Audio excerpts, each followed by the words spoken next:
Good afternoon and good evening. How are you guys doing? Pirkei Avot 2:14. Rabbi Elazar said, "Be diligent in the study of Torah and know how to answer an epikoros, a heretic, and know before whom you toil, and that your employer is faithful, for he will pay you the reward of your labor." I don't think Goyim get near the reward for our Torah study that a Jew does, because we don't learn in that level at all.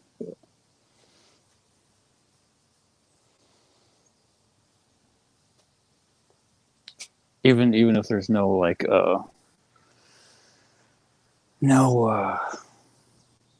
separate reward, there's definitely a reward in this world as well as the next, just because it is absolutely impossible to really have anything good without the Torah, now or later, like forever in the world to come.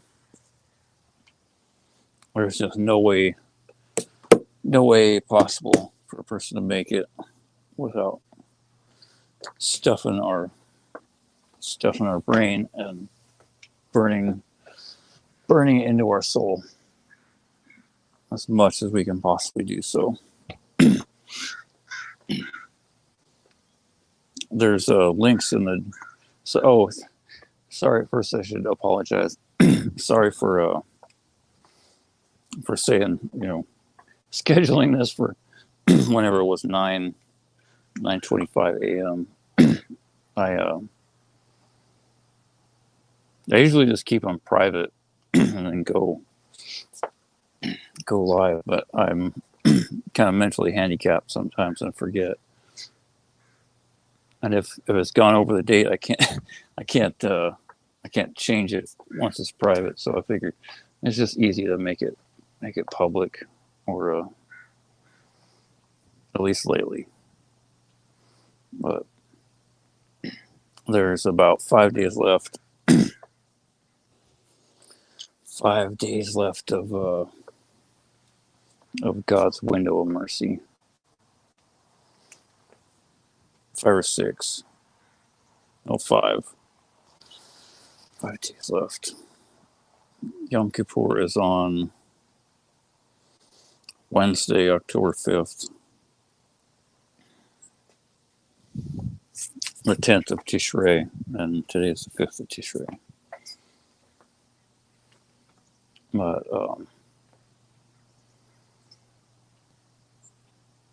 hopefully everyone that has been listening to these for a while has enough of a head start that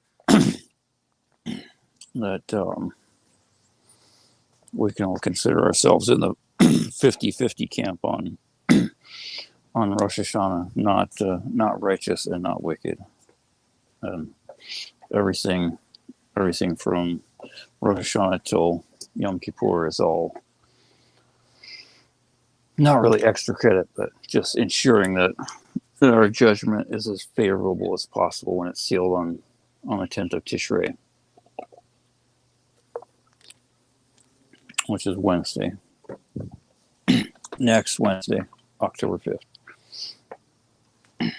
And the things in the description, really recommend, like I said before, watching Rabbi Ruben's latest Shirim. But in addition, if you haven't watched Preparing for the Judgment, which is linked in the last stream, I think, last stream or stream before, also watch his latest one that he posted this morning, Parashat Vayelech. The greatest thing about punishment is mercy. And this week, I thought last week was a short Torah portion. This week's even shorter. I looked at it, I thought, one chapter and it's only 30 verses. I was like, something's going on here. Something funny's going on. This is incredibly deceptive. But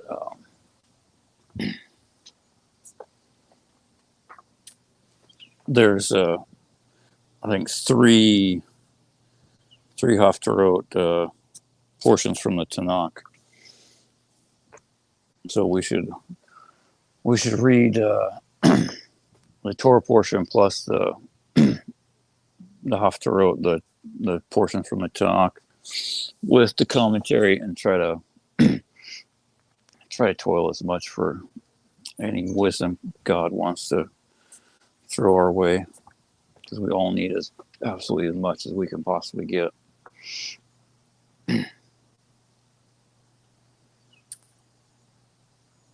I most of the time I haven't had the time or set aside the time anyway to really read the Torah portion before Saturday or maybe Friday night, depending on my schedule and energy level. When I saw, for some reason I checked it last night and I saw how short it was. I figured I'd just skim through it. And Moshe is at the end of his life. He's about ready to die. And God tells him, like, you're going to go be with your, I forget what God says, forefathers, or lay to rest with the fathers, or something like that. And he tells Moshe to get ready, and he has him bring Yeshua ben Nun into the tent of meeting, and they go, and he says to, do the official handoff that he's going to take over once Moshe passes. Yeshua ben Nun is going to be the leader. And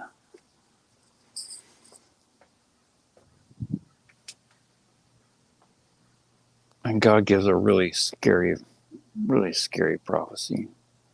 Rabbi Reuben talks about it in his lecture, and it only goes into part of it in this week's Torah portion. And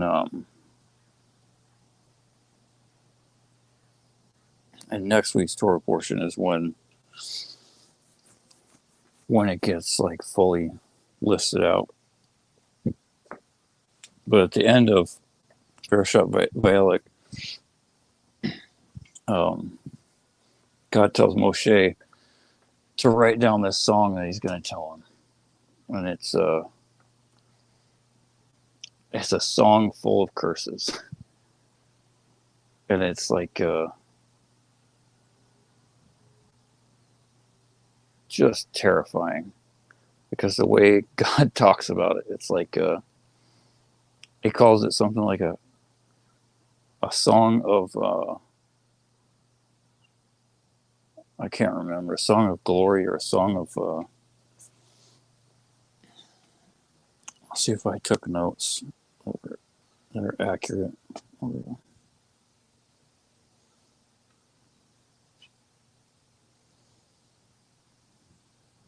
To have that thing in it. A song of praise. Next week's Torah portion is Parashat Azinu. And it's like it's a song that God dictated to Moshe and told him to write down to be as a witness.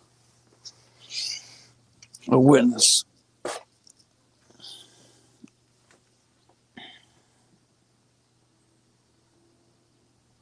When he predicts that all, or not all, but he predicts that his nation will stray and go serve other gods and do all kinds of horrible abominations that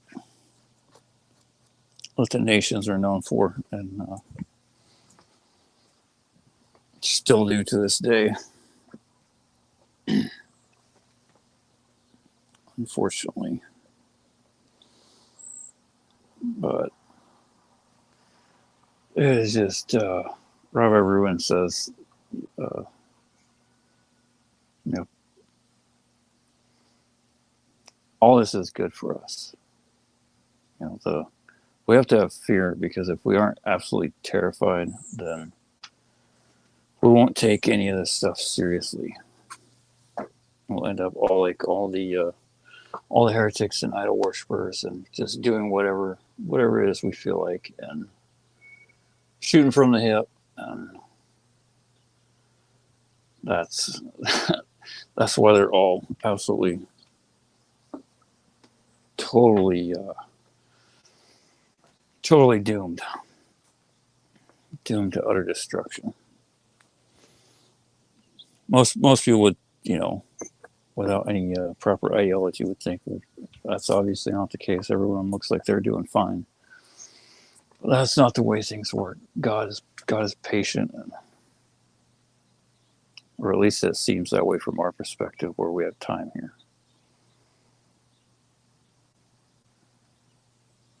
Plus, he needs all these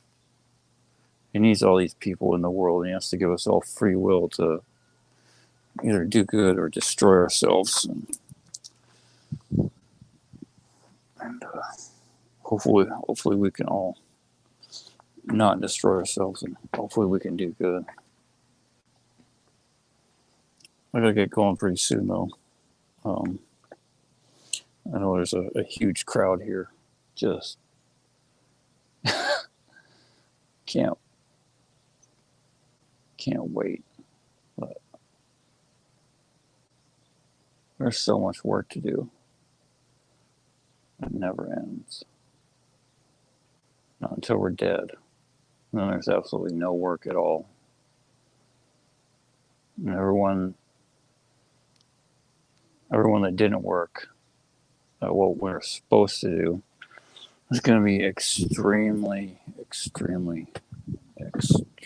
disappointed that they, even those that have the merit to enter Gan Eden, whether or not they go to Gehinnom first for a while, even those that do, that didn't take it seriously, or even a lot of those that probably did for a while, we're all gonna seriously wish that we had done a lot more. Especially when we look at all the garbage that we went after. Both absolute sins and just absolute stupid shtio nonsense. I think I mentioned I thought why God gave people toenails was so that we could remain flexible in our old age. And there's an obvious reason for fingernails, because they help for like picking things up and dexterity in sorting things and whatnot, or like peeling food.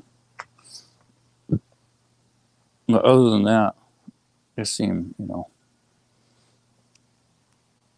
kind of pointless to me and a real annoyance. But I know, even when I started to think that, or at least after a long while, once I started to wake up, I thought, there's always got to be something more. And God showed me a little reason why. And like I mentioned before, with gardening and digging in the dirt, a person can learn Torah from anything and everything. Anything in the world can teach a person the Torah. But I learned that fingernails are, at least like non-physical functionality. Purpose of fingernails is to remind us that we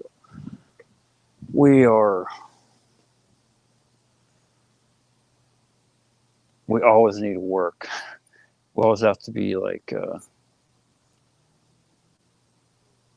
trimmed off and shaved and cut down and blunted, have our ends blunted. If we let our bad character traits grow too long,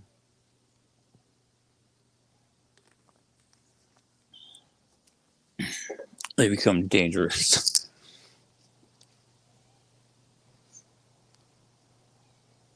And then when we're just trying to do normal things, we end up hurting ourselves or others. So it's best to keep your nails trimmed and your horribly flawed character, or at least my horribly flawed character traits.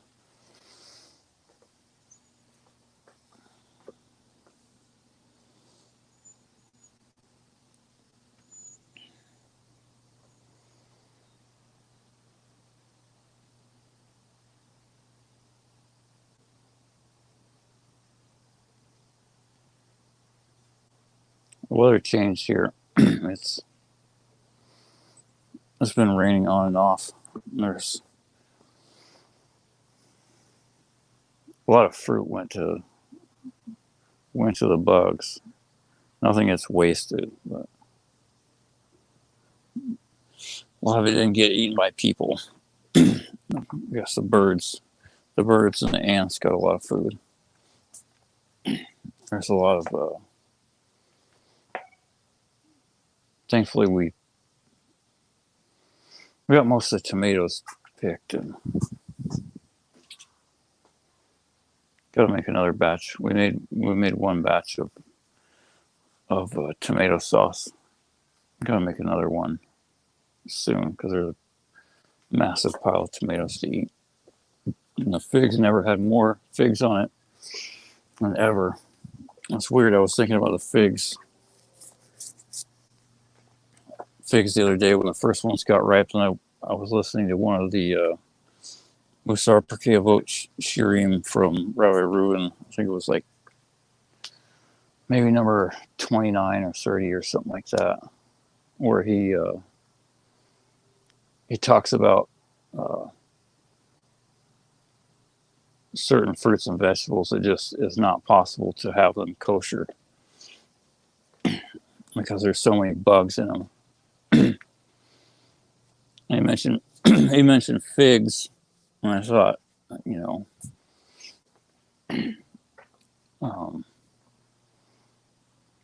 there's just so much a person can't eat if they ever decide to convert and become a real Jew, or become a Jew. But I used to worry about the like figs are weird. Once they get ripe, they have a hole. Like one of the only fruits that have a hole at the inside.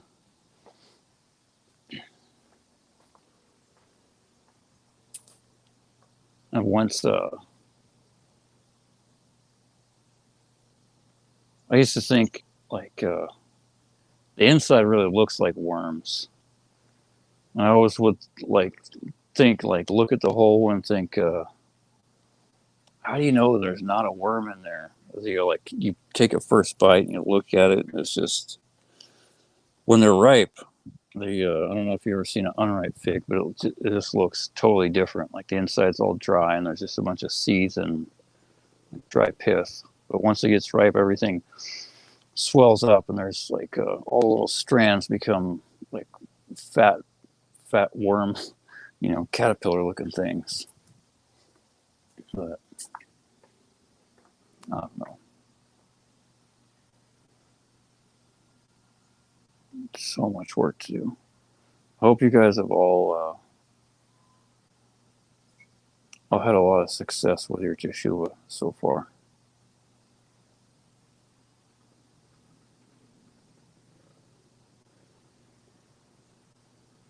I don't feel like I have. And I know I did a lot of it already. But maybe that's part of it. Was just I didn't have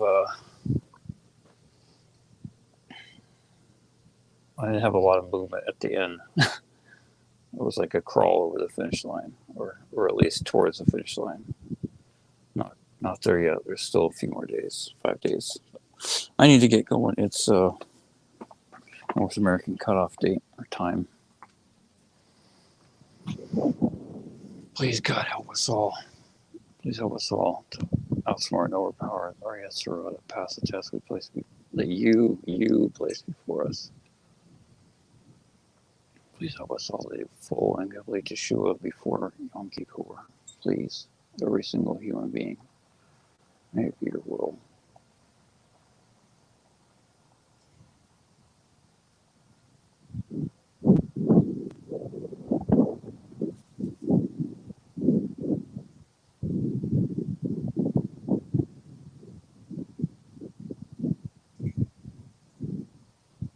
Sometimes it feels like the judgment is like just looming and terrorizing and right there, and other times it feels like it's like non-existent. I think both are probably completely accurate. Hopefully we can all do something to sweeten the judgment and hopefully we can all do Yeshua without facing the horrors that are described in like painstaking length and terror in the Torah.